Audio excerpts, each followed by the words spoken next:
সুন্নতের স্বাদ। আমরা কত দামি দামি মশলা ব্যবহার করে কত ভালো ভালো খাবার, বিরিয়ানি, পোলাও, গরুর গোস্ত, খাসির গোস্ত, মুরগির গোস্ত, রেজালা ইত্যাদি রান্না করি। রান্না তো হয়ে যাবে, যে কেউ ওই রান্না দেখলে ফলাওকে ফলাও এবং গোস্তকে গোস্ত বলবে। কিন্তু বাজারের স্বল্প মূল্যের জিনিস, নুন লবণ যদি ওই রান্না করা জিনিসের ব্যবহার না করা হয়, তাহলে সম্পূর্ণ খাবারের স্বাদ নষ্ট হয়ে যাবে। নুন অর্থাৎ লবণ ছাড়া ওই খাবার কেউ খেতে চাইবে না।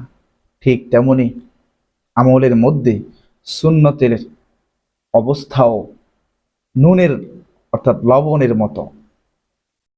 সুন্নত ছাড়া আমল বাহ্যিক নজরে আমল মনে হবে, কিন্তু স্বাদবিহীন থাকবে।